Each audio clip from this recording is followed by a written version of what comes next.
We're running a few minutes behind, so the tyranny of time may require me to be more of a tyrant than I like to be, but we've got an awful lot of a domain to cover in a very short period of time. And for this next set of discussions, we're going to look very specifically at the threat spectrum, both from a capacity and capability standpoint and from an actor perspective, as well as looking at some of the trying to discern the signal from the noise to dissuade different types of both actors and capabilities that may reside in the hands of many, actors that may have different intent. To trigger our discussion here, and our initial keynote speaker is someone I think who's known to everyone in this room, Jim Lewis at the Center for Strategic and International Studies, my old home, and one that I loved every minute I worked at CSIS. And might note that Jim's paper, I think, is the specifically securing cyberspace in the 44th presidency. I think is fair to say, in the policy world, we like to know we're having impact. And Jim, your paper clearly had impact, both in terms of the 60-day review that President Obama ordered, as well as far beyond. So I think it's fair to say you more than did your job at CSIS in terms of not only raising awareness, but also identifying some of the practical policy issues that the administration is currently grappling with. Jim comes to CSIS from the Department of State, where he was a Foreign Service officer. He's been involved in a whole host of issues where technology meets policy long before it was vogue. And I'm delighted that Jim is here to join us today. And Jim, without further ado, the floor is yours. And then we've got, if you wouldn't mind, then if you could come back here after your remarks, and we've got a wonderful panel discussion that we'd like to delve into. So thank you, Jim. Great. Thank you, Frank. And thanks to the organizers of the conference. It's a fabulous conference with tremendous panels, including this one, other than myself, of course. And it's good to see so many old friends in the room. Frank asked me to talk about the current situation. So if I was going to give you one line to define the current situation, currently the advantage lies with the attacker. All right. So that's probably all you need to know. So I'll thank you. We're done. Yeah, that's right. No. Let me take a second, though. I want to divert a little from what I was going to say and talk for a minute about methodology, because one of the weaknesses in the study of cybersecurity or cyber warfare has been weak methodology. And, people have tended to take the approach of, if I didn't have a fact, I would just make it up when I needed it. So I think some of the things we want to think about is what is the kind of evidence we want to use when we talk about cybersecurity. For me, it would include frequency of events, right? The minister talked about metrics. I don't know if metrics is what we're talking about, but frequency and nature of events, right, is important. We'd want to talk about documents, either our doctrine or other people's doctrine if we could get it. And to the extent we couldn't get doctrine, we'd want to think about inference. Can we kind of reverse engineer opponents' doctrine when it comes to cyber attacks? So a little more effort on the methodology side would be useful in improving this effort. And I think we're beginning to see that. So the good news is things are getting better. Why does the advantage lie with the attacker? And as you heard in the earlier remarks, we're in a period of what I think we can call asymmetric vulnerability, right? The US and other countries in the developed world had an accelerated adoption of the internet, fabulous economic benefits, tremendous social benefits. But we did this in a way that was not planned to be secure, right? And so we depend on technologies that are very difficult to secure. And in fact, some people might say that the internet or cyberspace, as it is currently configured, cannot be secured. So we're dealing with an inherently vulnerable infrastructure and battle space. And so this is one of the reasons why the advantage is with the attacker. I think we face three sets of risks, right? And in rank order, they are espionage. That's why this conference and its sponsors are perfect in some ways. Espionage is the greatest problem currently in cyberspace, and this includes economic espionage. So it's not only classic espionage of states, obtaining the secrets of other states, but it's companies, states, criminals obtaining the intellectual property and advanced technology and designs and databases. So it's economic espionage in particular. It's both traditional espionage and economic espionage. This is where the country has suffered the greatest loss. It's the biggest threat we face. Second would be crime. Crime is up and coming, and one of the things to watch is how good cyber criminals get. I think if you were to ask law enforcement agencies, they would tell you that an astute cyber criminal has zero chance of being caught. Astute in this case means live in a sanctuary, right? And they would also tell you that an astute cyber criminal who lives in a sanctuary could probably make somewhere in the range of a 6 or 7 figure income annually, right? So this is a very remunerative, very low risk, a growing area, and an area where we have tremendous capabilities, right? Finally, there's the potential for attack, and this is what we've tended to focus on. You'll notice I put it at the bottom. I mean, espionage and crime happen every day, right? Cyber attack, however you want to define that, is a much more limited, infrequent, perhaps non-existent category, and that's something we can talk about. But attack would include both critical infrastructure and disruption of data, right?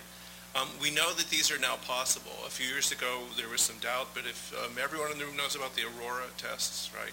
So we've seen that critical infrastructure can be damaged from afar. The degree of damage depends on how reliant that critical infrastructure and the service it provides, how reliant it is on computer networks. So, for example, agriculture is a critical infrastructure in the U.S. It's probably less vulnerable than, say, telecommunications or finance or some of the other electrical grid. Electrical grid's probably our biggest vulnerability at the moment, although it is being improved. So we had 3 sets of risk, espionage, crime, and attack. And I want to talk about 3 sets of opponents, again in rank order. Our most dangerous opponents are foreign governments, right? These are the people who are most active in cyberspace, and in some ways they do the most damage, right? So when we think about this, this is a state-to-state conflict at one level. Foreign governments, particularly large foreign governments, have the resources, the expertise, the knowledge to carry out the most dangerous kind of cyber attacks. So if you think about it, agencies with hundreds of millions of dollars in their budget and tens of thousands of employees spending all their time thinking about how do they get into your network, very hard to defend against, particularly as they have the ability at the high end to fuse other kinds of intelligence, other kinds of collection into the cyber attack. So the most successful attacks and the most damaging attacks and the attacks most difficult to defend against will come from foreign governments. And the general ranking is that Russia and China are the most active in cyberspace. The Russians have the expertise, the Chinese have the resources. Between the two, they are the people that we are contending with, and we are not, as again, I've said at the beginning, we are perhaps not doing as well as we could hope against those. There are other states, of course. And one of the things that I watch is how far down the ranking of states does this go? That Russia and China have these capabilities is no surprise, but as we look and see who else develops these new and sophisticated intelligence and attack capabilities, it will be interesting. Cyber criminals. Cyber criminals are highly skilled, and I don't think I need to tell you that, and I won't go through it, but these are not teenage hackers anymore. They're the high end of computer programmers. One thing, if you want to have fun, watch where the graduates of Moscow State University go from computer science programs. And the answer is we don't know. Where do they go? Well, they go to one of 2 places. They go into the Russian services, or they go in become cyber criminals. And the 2 may not be as far apart as we like to think. But one thing that's interesting is the black market for cybercrime and watching the availability of tools on the black market for cybercrime. So we all know about botnets and how bad they are. You want to rent a botnet by the hour, by the day, by the week, by the month, available on the cybercrime black market. Knowledge of vulnerabilities, early knowledge of vulnerabilities, again, can be purchased on the cybercrime black market. Attack tools or software programs that will let you penetrate other people's networks, available on the cybercrime black market. And in fact, one of the strategies, I think, of the most advanced cyber criminals, and this wasn't something I came up with, but was others have heard of, is develop an attack, use it successfully, and then sell it, right? Because there's a good chance that whoever the defenders are will have thought how to defend against that particular attack, but if you sell it, other people will continue to be using it, and it gives you some deniability. It creates some noise in the background. This is a black market, so it's not like you can just stroll in and say, hi, I'm here. I didn't mention PII, but credit card numbers, your bank account, all of that readily available, and in two categories, tested and known to be good, or untested. You can buy it in bulk lots of 1,000 or 10,000. You can't just stroll into the black market. You have to have some knowledge to get into it. You have to be known in some way. They're like the jihadi networks we've seen, and that Frank has written about, where you have to be able to get in and know someone. And of course, as with any other black market, the first time you get in, the thing that will happen is people will try and rip you off, right? They'll try and sell you a good that isn't perfect. But with time and patience, you'll be able to use this black market to supply yourself with all sorts of tools. And this is a threat that we have not had a very good response to. Right? Another thing to think about with cyber criminals is their use as irregular forces or mercenaries, right? And so the way I imagine it is, if you're a cyber criminal and you live in St. Petersburg, there's a set of rules, perhaps implicit, that you have to follow. No Russian targets. Stealing from the West is okay. Willingness to cooperate when asked, right? So you're there to be hired or helped when you need to help out, as in Georgia or Estonia. And then perhaps a little bit of payoff for the local cops, right? That's just normal business. So the use of cyber criminals as an irregular force gives you, of course, as a state, deniability. It wasn't us. It was those patriotic hackers. It gives you access to this black market. There's a lot of benefits to it, which are unfortunately denied to countries like the United States. So internationally, we're at a disadvantage here. One thing to watch is the use of cyber criminals as mercenaries. I have not yet seen this, except for a couple anecdotes. And a mercenary would be people who live in one country but are hired by the actors in another country to engage in cyber conflict for them. And so the scenario would be Hezbollah hiring Russian hackers to attack Israel or some other target. I have not seen that yet. That doesn't mean it hasn't happened, but this would be a growth area. I think there's constraints. There's clearly a decision here. If you live in a country that's a sanctuary for cybercrime, the government in some ways is knowing of your activities, right? So there's at least tacit knowledge. And they would have to have some understanding of whether or not you cooperated as a mercenary. So right now, it's not particularly in the interest of the sanctuary countries to let their cyber criminals be mercenaries, but that's a very weak or porous boundary. Political groups, as a third set of actors here as opponents. And when I say political groups, I include terrorists. I mean, they're terrorists to us. They're not terrorists to themselves, right? Their tactics include terror, and that's intentional, but they have a political agenda. And so the range here can be from jihad at the high end to, people who are worried about ecology, or that squirrely guy in the UK who was looking for flying saucers and leaving graffiti behind. But we have political groups who will use the internet both as a messaging tool, but potentially as a vehicle for attack. So currently terrorists use the internet as an informational tool. They don't use it as a weapon. But one of the questions we want to ask is, when will this change? And one theory is they get so much benefit from the internet as a communications device, as command and control, propaganda, fundraising, training, recruitment, that they're not going to use it as a weapon. Don't know if that's true, but that's certainly one of the arguments. Something to watch is when terrorists actually begin to use this, when they begin to link up to cybercrime, or when there are states that have the capabilities to engage in cyber attack that will be willing to transfer those capabilities to terrorists. We're not there yet. Let me just talk quickly about some of the defensive side. We heard about defense, and I think we need to talk about this with threat. Our defense is a little disjointed. It's gotten better in the last couple years, but it's still an approach based on voluntary action, weak coordination, and limited information sharing. And so this is not not the best way to meet the kind of threats we've talked about, right? We have some difficulty on our side thinking about who's in charge of defense. .mil is NSA and DoD. .gov is DHS and perhaps NIST and OMB. .com is pretty much left to its own devices. There's some weak coordination there, but I tend to think of it as a faith-based defense. You know, we have faith that companies will do the right thing, and you know, some of them do. So there you go. Not the best outcome, and we've heard all this stuff about the private sector owns all this, some percentage of the infrastructure. Well, we're not doing enough to fix the private sector side, and this is, of course, a vulnerability for opponents to exploit, either directly as an economic espionage or an attack on infrastructure, or indirectly by penetrating companies and then using them as a means to get into a government target. And we know that's been done successfully at least a couple times in the last 2 years. On the offensive side, when I listed the governments that had strong cyber capabilities, I left one out, of course, and that was us, right? We are certainly in the top 3. Some people would say we're the best. We're definitely among the best.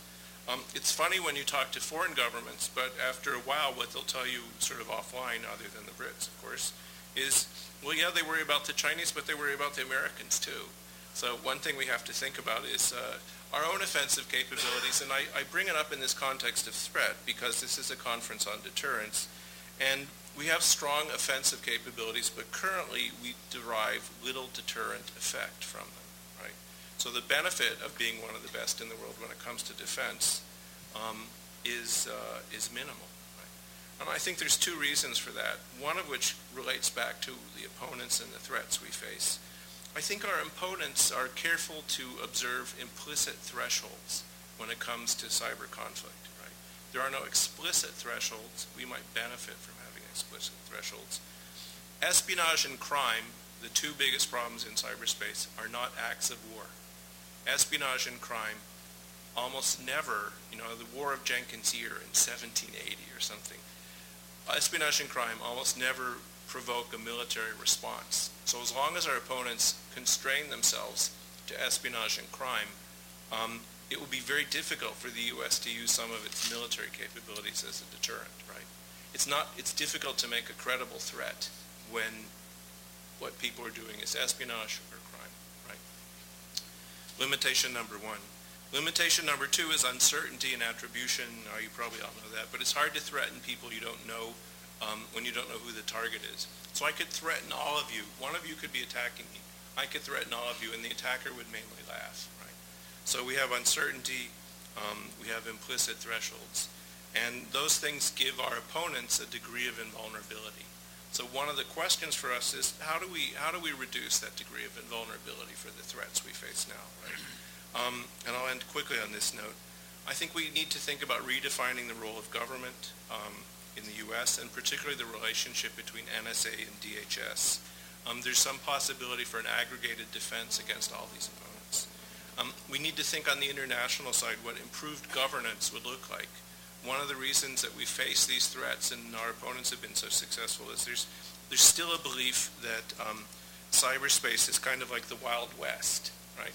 Now, the people who want it to be like the Wild West don't describe it as the Wild West. They have this internet ideology that we want it to be a global commons that's open for innovation and untrammeled, and where government has a limited role. All this is maybe it was a good idea 10 years ago. It's not a good idea anymore. So one of the things we have to think about is how do we improve governance in cyberspace? This has to be done internationally. How do we shrink sanctuaries for cybercrime? How do we create norms that would define the boundaries for conflict? And we had a little discussion of norms in the minister's remarks. But I think that's about it. So we are in the middle of a conflict, some people would say. That in some ways that overstates it. It is very damaging.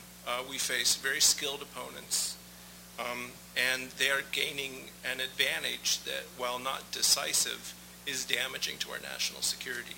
So with that, I'll join the panel. And thank you, Jim, and thank you for, I think, what frames the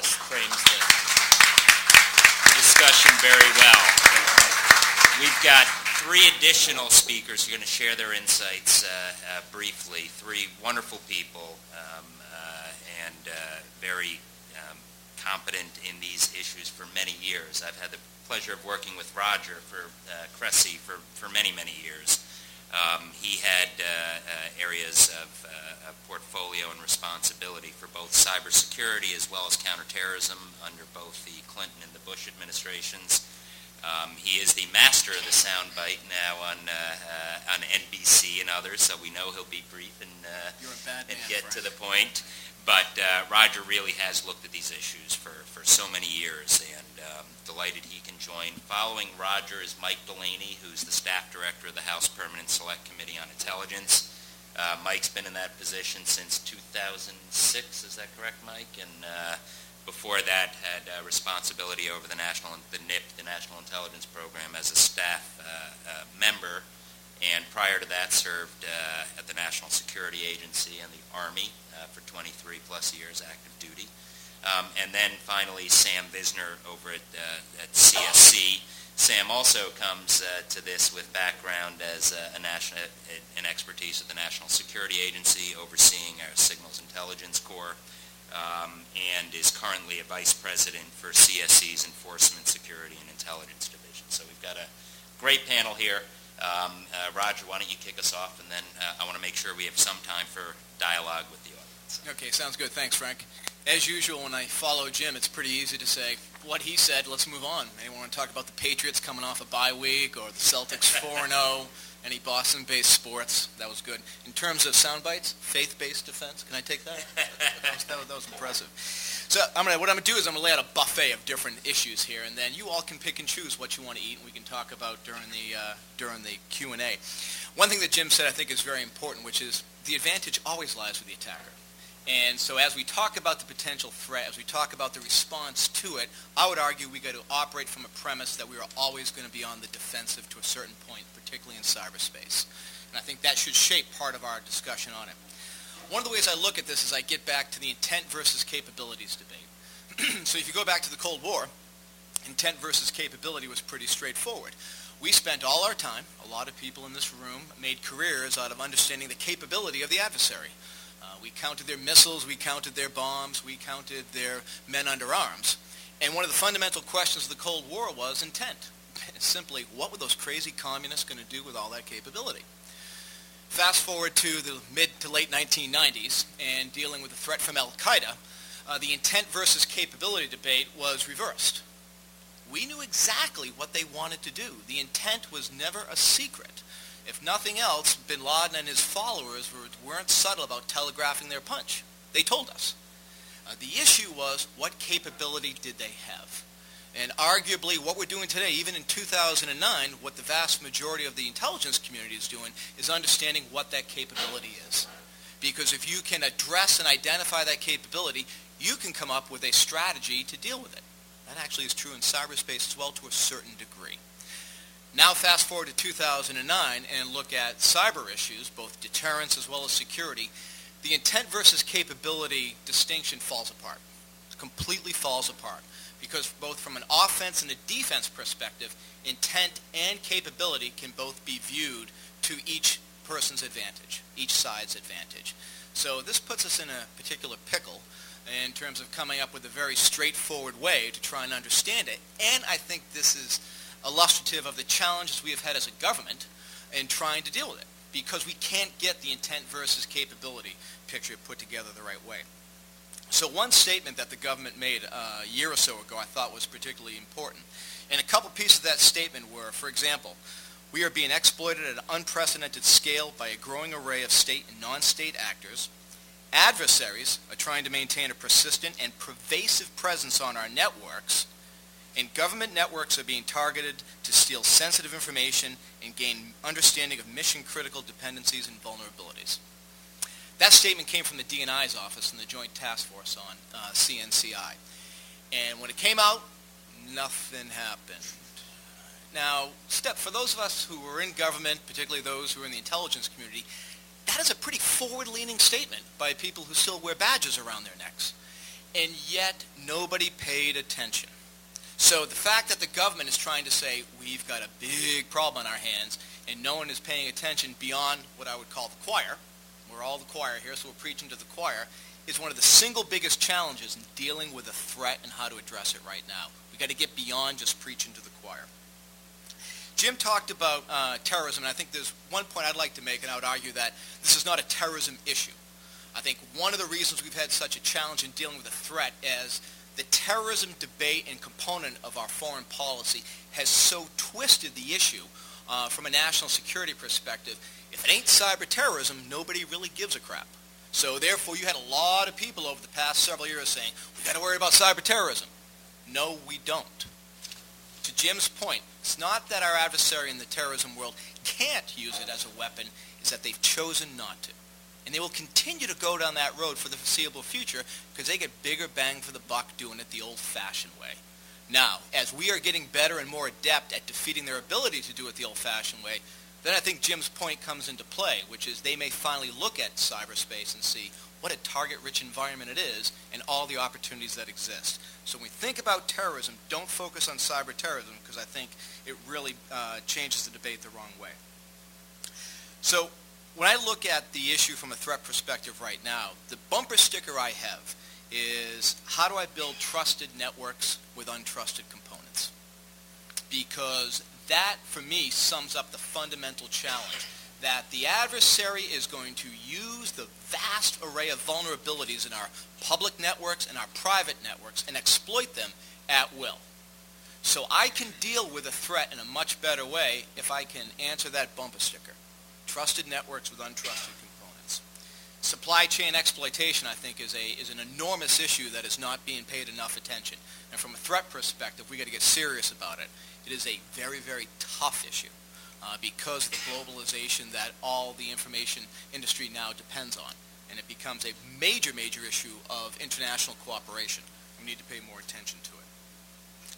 So I think about another part of this, which is how to be proactive versus reactive. If we accept the premise that the attacker is always going to have the advantage, what can we do from a government and from a private sector perspective to be more proactive? A couple of these issues we'll talk about in greater detail today, but they're absolutely critical. The first is the doctrine issue. Do some of the Cold War concepts that guided our foreign policy, are they still relevant today? Do we talk about escalation? Do we talk about deterrence? Is there mutual assured destruction in cyberspace right now? The issue of declaratory policy is enormous. Jim makes the point, well, we've got these great offensive capabilities, but we can't really talk about them. Well, you can't deter an adversary if they don't know what your potential capability is. In some respects, to boil it down, during the Cold War and after that, our basic deterrence policy theme was, we'll kick your ass. And we have the capability to do it. Now, we can't say that yet, or we choose not to say that yet, in a truly deterrent fashion. But we need to be thinking, how do we do that? And that hasn't happened yet. Kinetic response. Do we use a kinetic response to cyber attack? Right now, that is one of the only declaratory statements we've heard from the Pentagon on this. And that may be the right thing to do, but we haven't had a strong debate on that. And that becomes a very important issue for the private sector on this. Because what is the private sector's role in deterrence and in dealing with a threat?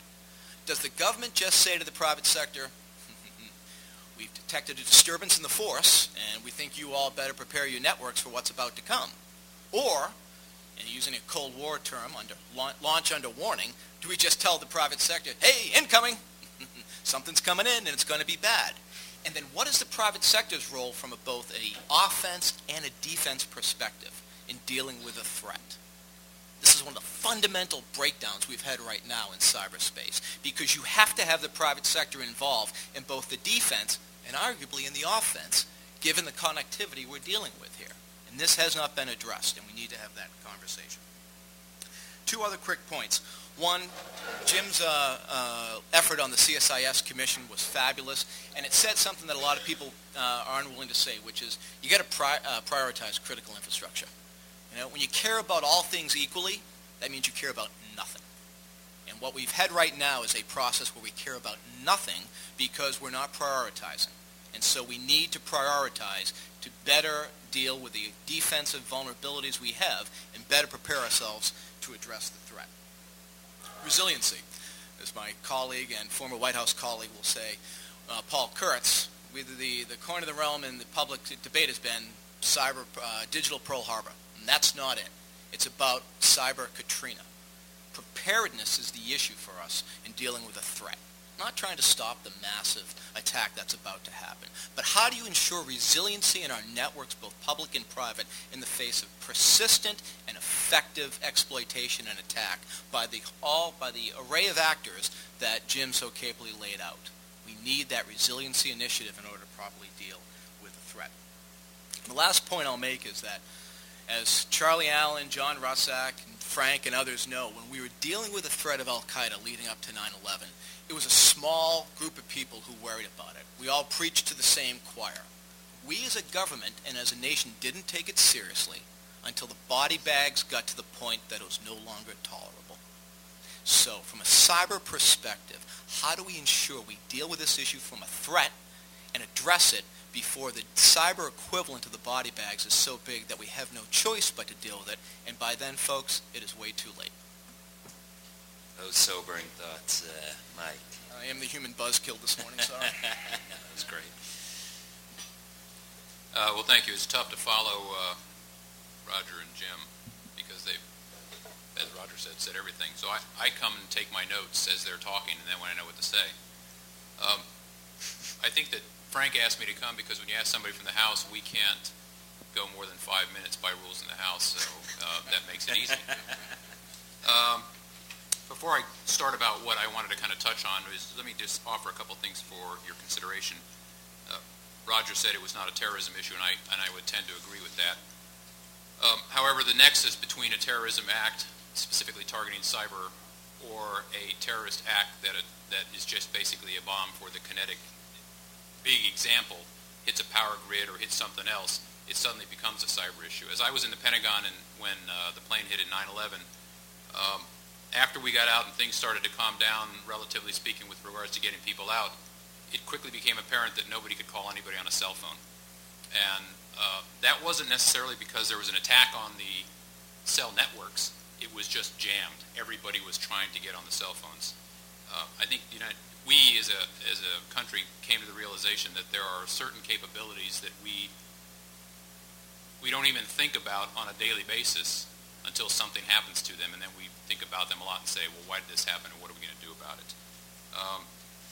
So to put it in perspective from where we're looking at it on the House side, I quickly looked at the most recent large piece of legislation that's come out in the healthcare, H.R. 3962. It's almost 2,000 pages, so I'm not going to read it all here. But there is not one reference to cyber in there. There are about 13 or so references to electronic record keeping. But I throw that out as an example of the fact that everything is on the wire. Everything is electronic. And if there is something that we are going to be doing anywhere, it's going to be affected by what could happen inside the cyber realm and inside the internet. As the minister said, it's difficult to identify an attack, and that's exactly right. So how do we go out protecting those? Usually you do an analysis of where your attacks could come from, and you build a defense for it. That's not necessarily the easiest thing to do in this realm, because spoofing and everything else that can occur causes you to step back and look at it. So where is the House, or for that matter, the legislative body going to go with regards to this? I don't know that answer. I think that since the Radio Act in 1912, there's been 17 separate pieces of legislation that touch on everything to do with IT, whether it was radio, whether it was FCC, whatever happens to FAA, modernization. Everything that has to happen has been worked on through legislation. But if anything shows you an example of the problems of getting legislation through now, it's just looking at healthcare and the things that have happened recently. From that act in 1912 to last year's FISA Amendments Act, there's been a modification and a tightening of the screws on everything that has to do with legislation that's going to affect anything in the cyber realm. And that quickly gets you into civil liberties, because U.S. citizens don't want any of their constitutionally afforded liberties taken away from them. So how do you protect them and tell them, I'm protecting you by providing these legal aspects with regards to the internet, the cyber community, and what's going on with computers? Again, that debate is going to be wide-ranging. And there are several members on the House and Senate Mr. Langevin is going to introduce some legislation. Senator Lieberman has or will shortly. There's probably about 6 or 7 different pieces of legislation that are out there right now that have yet to be acted on. When the White House panel review led by Melissa Hathaway was undergoing its work, they spoke to about 10 different committees across the Hill. That's just the committees they spoke to, because I'm telling you that once legislation is dropped, there's going to be a jurisdiction fight, at least on the House side, for people that want to participate in legislating how things are done. And just, for example, the recent announcement of Cyber Command and Lieutenant General Alexander nominated for a 4-star to be the first one to head that, is a pure DOD thing because it's going to be regarded to his 4th star. But the stand-up of the command is going to get broadened because it's going to touch on the judiciary aspects. Clearly, because he's going to be the director of NSA, the Intelligence Committee is going to play in on that, the Armed Services Committee. So you quickly start building multiple committees, and very quickly you have multiple personalities and multiple opinions on how we're going to get this done. I personally think it can be a hindrance when you have so many different committees of jurisdiction and you're trying to get that down, and we will not get legislation out there in an easy enough manner so that we can get that. The public, because it's been referenced here several times, that the public and private sector need to be rolled into this entire debate. And that, as you can tell, starts bringing in other additional jurisdictions. And so, before you know it, we have all 535 members of Congress determining that they are supposed to be involved in this. Now, what's the solution for that? I don't know. There's been bicameral sessions set up before to attack very, very important critical issues. This might be the occasion for that. This might be the time where a Senate and House joint committee has to be stood up that will look specifically at this issue and make the determination what legislation is the right way, how far do we go, how deep do we need to cut, to what extent do we need to take the legislative process. And as I think I kind of rambled on in reference like that, but there are, the minister made a comment in his talk that it was not only difficult to ID attack, but he also said to what extent we can address the issue of owning a cyber capability. And by that I took to mean a personal computer. Anybody who has worked from home, a lot of the government can do it, we can do it on the Hill, where we log in through the internet into our work computer and we start working. You're now passing lots of different mechanisms through the internet at which lots of different things can then be brought to your personal computer at home, which has suddenly now become a weapon to get at that work computer. There are multiple viruses capabilities, there are sensing capabilities in there, and all the IT experts are constantly doing that. But with every door that opens, another window opens and something goes out the other direction. And so how do we determine that somebody at their house with a personal computer was responsible for something that brought down the entire House system, the entire Senate system, or the entire DOD system? There's been multiple changes as a result of, for example, the attack that occurred through multiple classified and unclassified systems as a result of the thumb drive that was put on it. And there, you can't even begin to think of the ways that people are trying to do it. As we had the debate on the IED defeat capability in theaters of war, every time you build a new defeat mechanism, they just build another mechanism to counter that and attack it. So it's every time you build a better mousetrap, they come up with a better mouse. And it's cyclical. So I think that this session and sessions like it are very important. I think the debate is going to be wide-ranging, but it's going to take a collective group of people that are much more insightful into this than I am to ask the hard questions and get down to the issues. And a final thought is, my chairman at least, and several of the members that I've spoken with, appreciated the May announcement by the President on the 60-day review and his stand-up of a cyber initiative. The problem we're facing now is that we haven't seen anything since then. And we feel, and the chairman has actually written the President since that announcement, saying, okay, you announced this and here's what's going on, but we got to see the next step. Congress is going to play to the extent that it can with the executive branch to try to we can get this thing moving. There are multiple voices inside the administration, inside the executive branch, that are all coming at it from a different approach.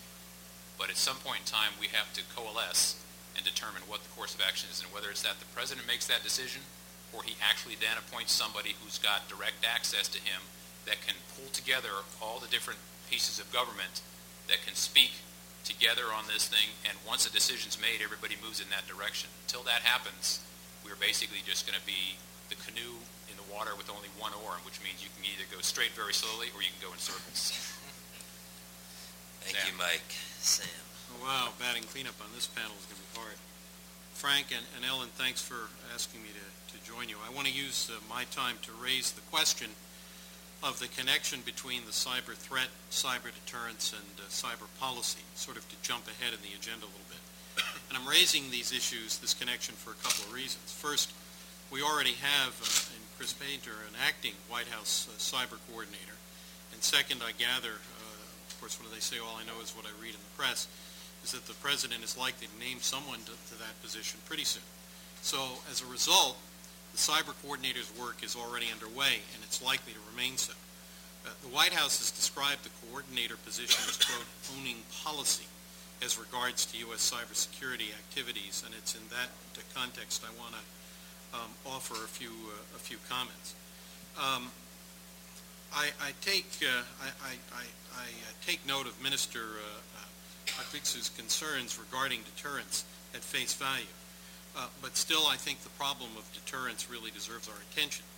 The question of threat and deterrence begs several questions. What are the threats that we're seeking to deter? And whatever it is we're seeking to deter, what does it threaten? In other words, what United States national interests are we seeking to protect? What is the cyber threat and what places that interest in jeopardy?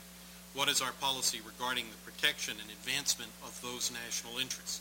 How far would we go to deter an adversary who threatens those interests? What level of damage to those interests is unacceptable to us? Are we willing to deal unacceptable damage to the interests of an adversary who threaten our interests?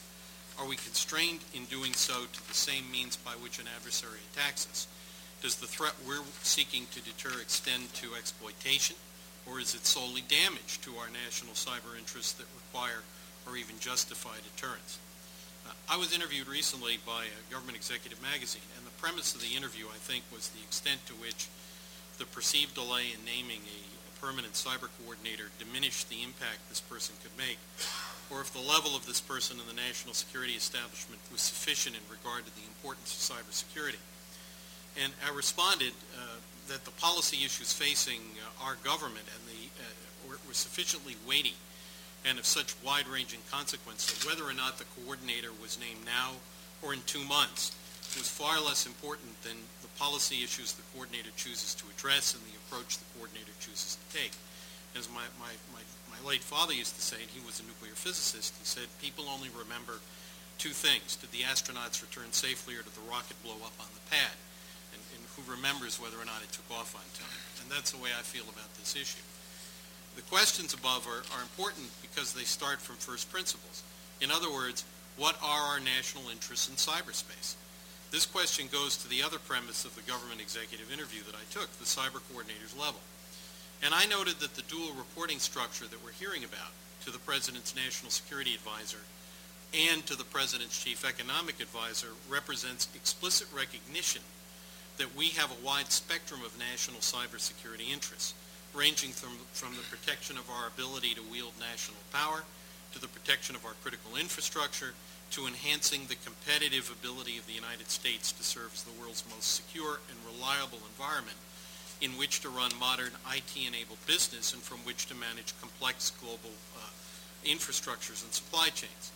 So in my view, the first priority of the cyber coordinator should be to ensure that we understand this range of national cybersecurity interests and to place them, as it were, at the foundation of policy and any discussion of threat. And deterrence of the cyber threat is among the most complex policy questions we face. Given what I said a couple of moments ago, we have a wide range of national interests, which means, I guess, we have a wide range of interests to protect, and that deterrence must be effective in protection of all these interests. But can unacceptable damage be done be done to all these interests, and must we be able to threaten unacceptable damage to an adversary as a consequence? That's a tough question to answer. I guess in the end, I'd argue that unacceptable damage may be entirely possible across this entire range of interests. And that means that we need a wide-ranging concept of deterrence and a concept of operations to match it. We cannot afford diminished command and control of our armed forces. We cannot afford an adversary to cripple our critical infrastructures. We cannot afford to lose our ability to operate freely as a nation in global cyberspace and achieve information superiority. And we cannot afford to lose the competitive advantage from offering a more cyber-secure economic environment than other nations. That is a competitive discriminator today for our nation. Consider the extent to which the U.S. and the U.K. remain primary financial market centers of the world and the competitive advantage we gain thereby. New York and London remain the world's most reliable, transparent, and judicially fair environments in which to conduct financial transactions. Add to those qualities cybersecurity, and one can see why the U.S. and its allies must maintain economic cybersecurity as well. Think what would happen to our nation's markets if we were to lose this advantage in today's global competitive environment. But a deterrence policy is no better than the operational concept that supports it. During the Cold War and even today, deterrence is a process and not a thing. And among other components, this process includes a clear understanding of what we believe is at risk, an understanding or intelligence of an adversary's abilities to threaten what we have at risk, intelligence regarding an adversary's motivations, and indications and warning concerning an adversary's perception of the U.S., its own positions, and its preparations. In addition, deterrence of the threat requires that we be able to place something of an adversary's at risk, and the adversary considers themselves to be at risk and that the risk be unacceptable. We have to face the fact today that we confront some adversaries, economically advanced countries, that are deterrable, and some that probably are not, such as terrorists, nationalist movements, and sophisticated cyber criminals. Worse, and this is pretty bad, there exists the possibility that dangerous adversaries, deterrable and non-deterrable adversaries, have the same means to threaten and damage us and may share, as somebody said a few moments ago, the same infrastructure. So we need good intelligence against this full range of adversaries and the threats they pose, even as we ensure we understand what they might threaten and what national interests these threats affect. Our concept of operations for cyber deterrence must also include the likelihood that deterrence that is not possible via a cyberspace-oriented response might still be possible through kinetic or other means. This is not necessarily an easy subject to broach because we live today in which we're told every day that responses must be proportionate to provocations, that the scale of our responses should not exceed the attacks we experience. In a world of cyber deterrence, such a fine proportionate calculus may not be possible. So let me leave things with this summary. We must define more clearly our national interests in cyberspace, as well as what we seek to defend, what we're willing to live with in terms of damage, and what we consider unacceptable. We need better knowledge about adversaries' capabilities and intentions, what type and level of damage we might inflict on them and that they might consider unacceptable, and whether there is anything we can really do to some of them that is unacceptable. And we need a concept of operations that links all of our capabilities to defending all of our interests and deterring what we need to deter. All in all, I think the cyber coordinator, or however that job is defined, has a lot to do. I'm glad we're not in a rush. This is hard work. We don't want the rocket to blow up on the pad. Thanks. Well, thank you, and thank you for a very comprehensive set of issues. And I want to make sure we have some time for dialogue here. And Jim, I think you laid the issue out in a very cogent way, and to better clarify and sift the signal from the noise. What do we really care about? And to Sam's endpoint, what can we and who, under what circumstances, can we potentially deter? And Roger, I think the intent capability one is the vexing question.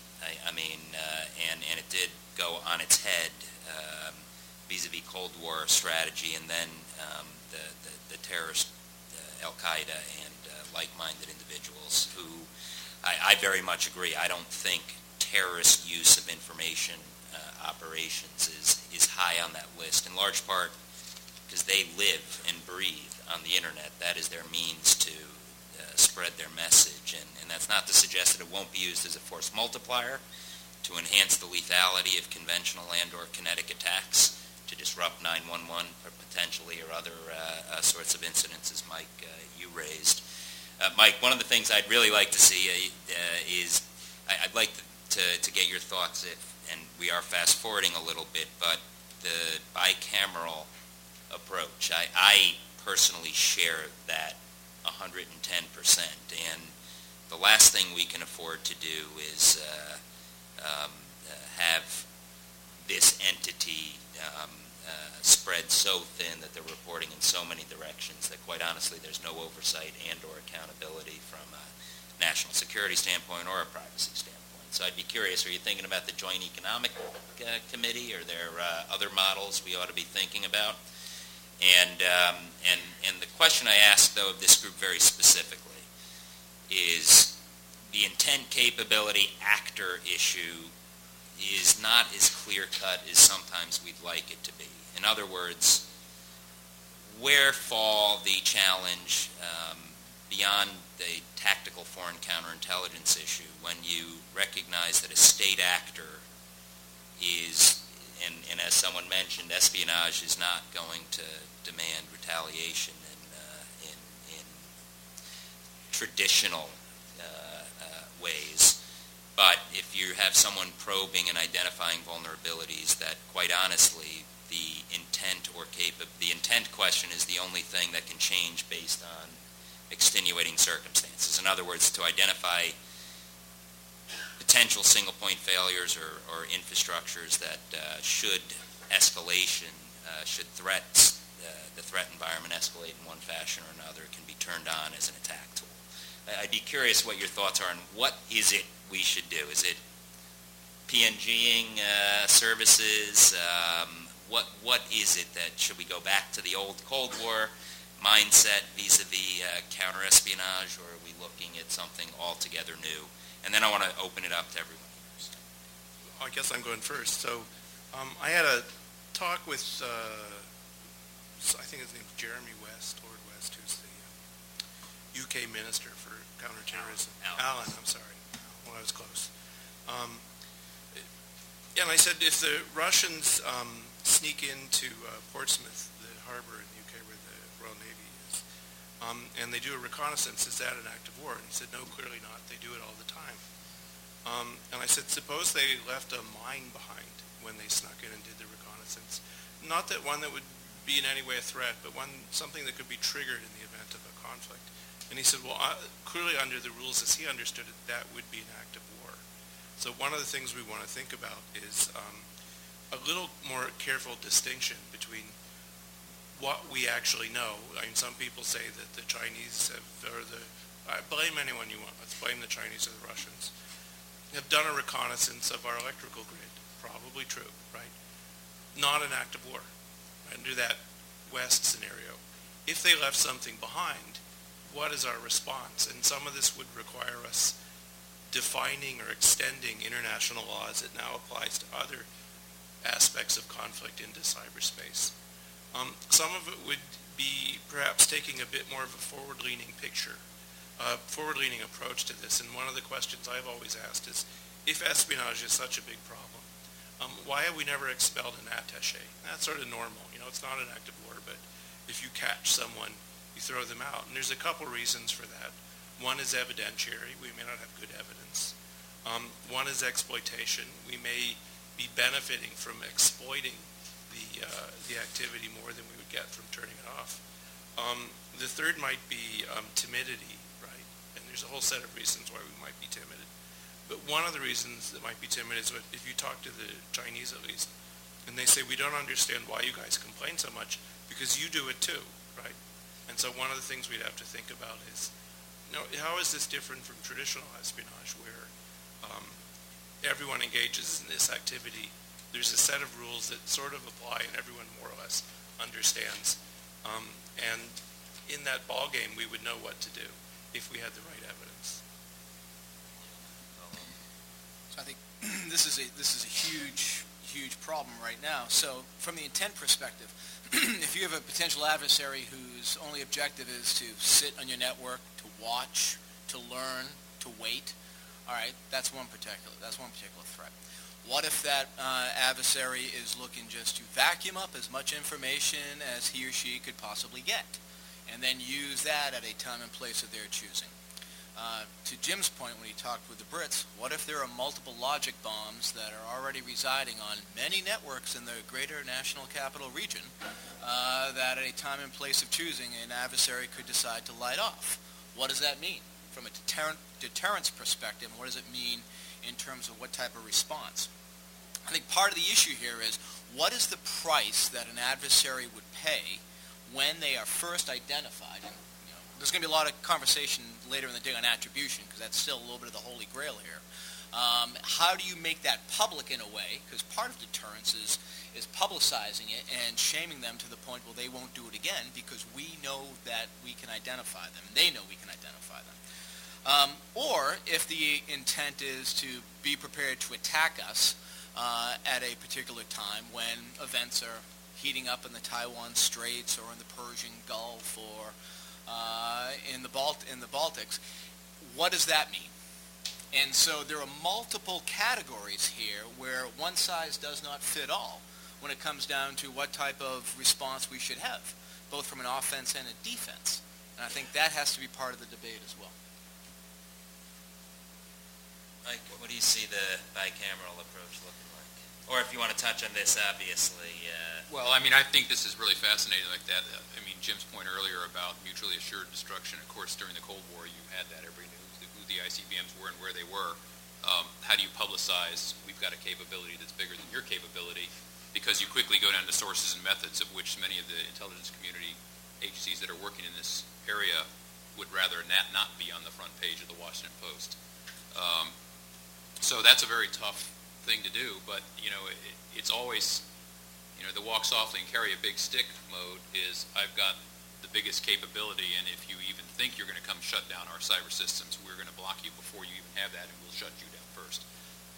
To the commission, I think the predecessor to the House Intelligence Community, which started out as the Joint Commission on Atomic Energy, is an example of the way the Senate and the House work together to look at a significant and very serious national security problem from a holistic view.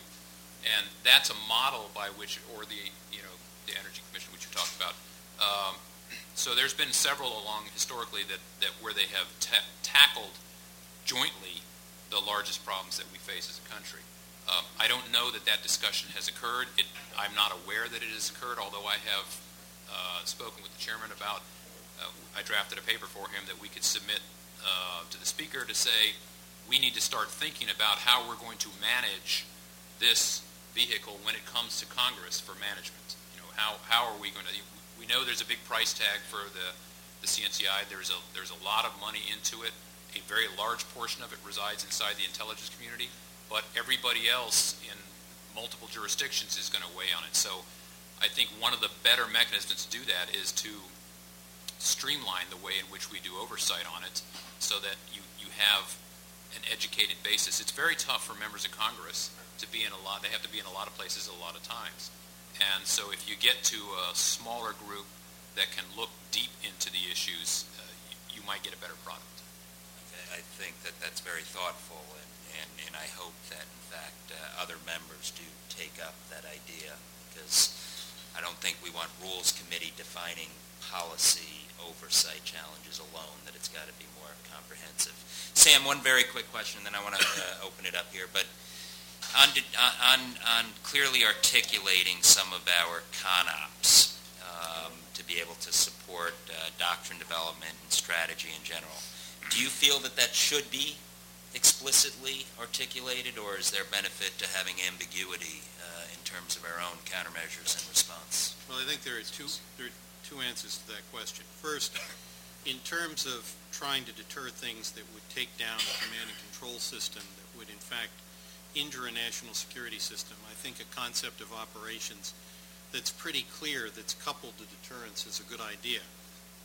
But there are other kinds of cyber threats. I mean, people talk about deterrence in cyber in some ways as if they talk about a nuclear assault during the Cold War. That was impermissible. And we threatened nuclear deterrence as a result to make sure that an adversary knew that they would have no way of succeeding and that we would absolutely not tolerate it. We did two things. We used arms control to minimize the likelihood that the attacks would occur, and then we deterred the attacks to make sure that nobody would dare do it. But smaller conflicts were permissible, and there were rules of the road that began to develop over time in the international system to allow the Soviet Union and the United States to be in conflict, but not to be in a conflict in a way that would escalate. Today, there are cyber attacks, I'm sure, taking place all over the world, both attacks and exploitation. And we're not using nuclear weapons or weapons of mass destruction in response. Instead, we're learning to live with this and to manage it. We're going to need a more subtle and nuanced concept of operations to be able to deal with what's going to happen every day. And we're also going to have to couple it to a global engagement strategy in which we try to improve global cyber governance in a way that conforms to our interests, something that I think is an area where we are, from a policy perspective, in deficit. Thank you. We have time for a comment, question. We're actually over our time, and I see Dr. Nacht is here, so thank you. But do we have any burning question, or this is a theme that will continue to pervade all of our panels here? But on behalf of everyone, let me thank you for what was a lot of food for thought. We don't have all the answers yet, but a lot of food for thought and some wonderful insights, so thank you all.